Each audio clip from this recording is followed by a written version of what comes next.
দর্শক, নির্বাচনী প্রচারণার দ্বিতীয় দিনে দিনাজপুরের গৌড়ে শহীদ ময়দানে বক্তব্য রাখছেন জামায়াতে ইসলামীর আমির ডাক্তার শফিকুর রহমান। আমরা সরাসরি চলে যাচ্ছি সেই আয়োজনে। উৎপাদিত ফসলের সঠিক মূল্য পায় না, মাঝখানে মধ্যস্বত্বভোগীদের পেট মোটা হয় খাইতে খাইতে। আমরা এখানে তৃণমূলে ইনশাআল্লাহ সেই ইন্ডাস্ট্রিগুলো গড়ে তুলব।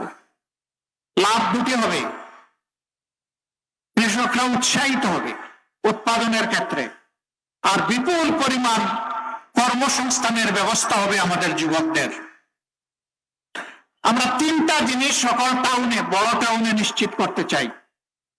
উন্নত স্বাস্থ্য সেবা, এবং আমরা ঘোষণা করছি আল্লাহর পর ভরসা দিয়ে, আপনাদের সম্পদ দিয়ে বাংলাদেশের কোন জেলা এমন থাকবে না যেখানে সরকারি মেডিকেল কলেজ করা হবে না। বিজলি কেবলস এর স্কিন কোটেড ইনসুলেশন আগুন প্রতিরোধী। বিজলি কেবলস, নিরাপদ আজীবন।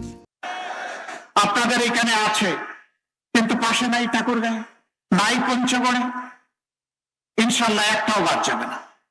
যখন মেডিকেল কলেজ গড়া হবে তখন দলে দলে ডাক্তার এখানে তৈরি হবে, এবং ডাক্তারদের সেবা জনগণের জন্য আরো বেশি প্রসারিত হবে।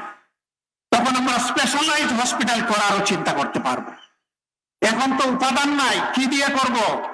ইট পাথরের ঘর বানিয়ে দিলে আর কিছু যন্ত্রপাতি কিনে দিলে স্পেশালাইজড হসপিটাল হয় না। তার প্রাণ হচ্ছে দক্ষ জনবল, উপযুক্ত চিকিৎসক, টেকনিক্যাল ম্যান পাওয়ার। এইটার জন্যই মেডিকেল কলেজ প্রয়োজন। আমরা ইনশাল্লাহ মেডিকেল কলেজ করব। 2 নম্বর, সকল জায়গায় মানসম্মত শিক্ষা প্রতিষ্ঠান গড়ে তোলা হবে। শিক্ষা জাতির মেরুদণ্ড, মেরুদণ্ড ঠিক হলে জাতি ঠিক, মেরুদণ্ড ঠিক নাই জাতি এলোমেলো। আমরা সেই শিক্ষাটা ইনশাআল্লাহ আমাদের সন্তানদেরকে দেব। এখানে কথা দিচ্ছি, একটা সন্তানও বাদ যাবে না ইনশাআল্লাহ। সে যদি গরিবের সন্তান হয়, ওরেই আগে খুঁজে বের করব, কারণ তার মা বাবা ততটা সচেতন না। আমরাই হবো তার মা বাবা ইনশাআল্লাহ। ওরে ধরে এনে সস্তে আমরা ঢুকায় দেবো স্কুলে।